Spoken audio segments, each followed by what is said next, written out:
Debido a la larga etapa de latencia del VIH, cuando se tiene un muerto que da positivo para el virus, uno debe calcular unos 10, 20 o incluso 30 años hacia atrás para determinar el primer momento de la infección. En el año de 2014, estudios computacionales han calculado que el origen del VIH se encuentra cerca de los años 20, lo cual es congruente con otros estudios que presentaban la fecha de inicio entre los años de 1809 y 1918. La mayor parte de los estudios ubican geográficamente el origen de la infección a la ciudad de Kinshasa de la República Democrática de Congo. Esta ciudad se encuentra cerca de la costa occidental de África Central, cerca de las rutas comerciales hacia Europa y las Américas. Las primeras muestras del virus han sido encontradas en dicha ciudad de pacientes que murieron en 1959, lo cual implica puntos de infección entre 1949 y 1939, específicamente dos muestras, una proveniente de un hombre y otra de una mujer que revelan las cepas del VIH-1D y del VIH-1A. La presencia de los subtipos del VIH-1 en muestras tan antiguas favorece la hipótesis de un origen cercano al principio del siglo XX. Desde ese punto, los casos confirmados del VIH son relativamente esporádicos, pero muchos de ellos están relacionados con contactos con poblaciones africanas, ya sea porque fueran marineros o porque fueran médicos que prestaban sus servicios en África.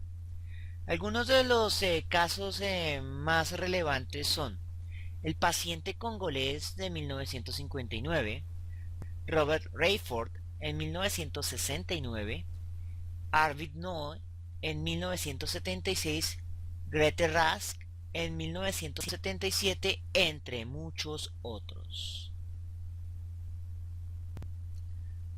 A pesar de que el SIDA ya era una enfermedad diseminada en países africanos, el primer paciente con un nombre propio fue Robert Rayford, de 1969, quien murió por una neumonía causada por neumocistis. Para 1981 la cosa se puso seria, especialmente por la prevalencia del SIDA al interior de las comunidades de homosexuales de los Estados Unidos. Solo hasta ese momento es que el SIDA se hace mediático.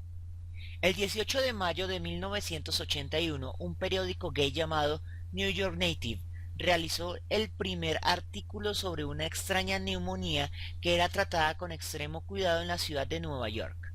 En el contexto de la discriminación contra los homosexuales, el artículo era más una queja sobre rumores infundados hacia dicha comunidad. Sin embargo, el Centro para el Control y Prevención de Enfermedades, o CDC, por sus siglas en inglés, de los Estados Unidos ya se encontraba rastreando estos casos de neumonías fatales que normalmente deberían ser poco comunes y muy poco serias.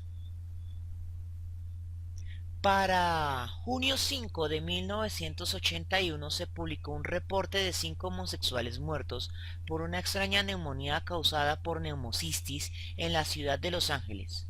Un mes después, el Times publicó un reporte de 3 homosexuales muertos y adicionalmente se describió el sarcoma de Kaposi como uno de los síntomas más prevalentes. Un día después, el CDC reportó otro grupo de homosexuales muertos en California relacionados con el sarcoma de Kaposi y la neumonía por neumocistis.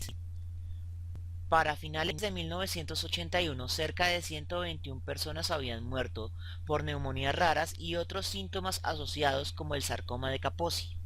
La pandemia aparentaba estar concentrada en las poblaciones de homosexuales, por lo que no faltaron quienes lo bautizaron como el cáncer gay.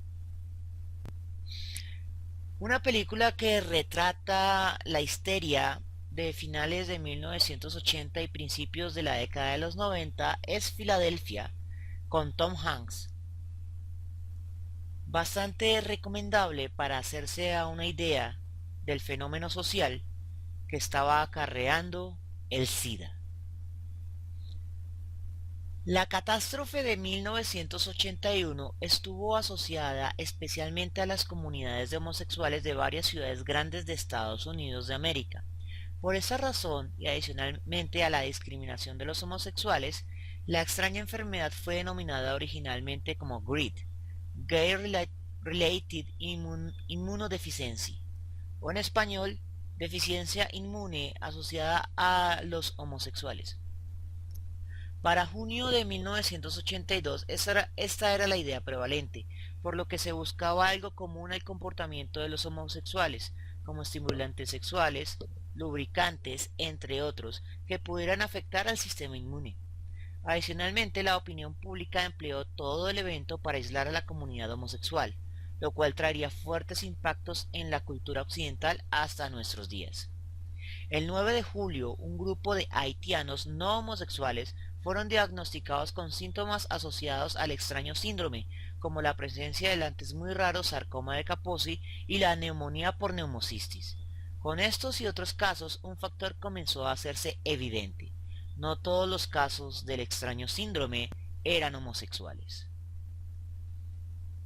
El 27 de julio de 1982 fue una convención de líderes homosexuales y no la comunidad científica quien acuñó el término síndrome de inmunodeficiencia adquirida para reemplazar el término despectivo de deficiencia inmune asociada a la homosexualidad. Durante el mismo año, la infección terminó por diseminarse alrededor del mundo, mientras que la comunidad científica empezaba a recopilar información. Por ejemplo, de la asociación de la disminución de linfocitos T CD4 al recientemente bautizado síndrome de inmunodeficiencia adquirida.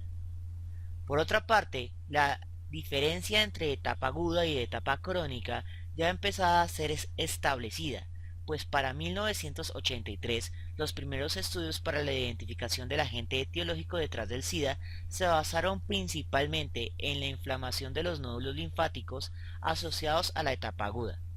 Eso implica que la mayor parte de los muertos durante los años 80 se infectaron durante la década de los 70 o 60.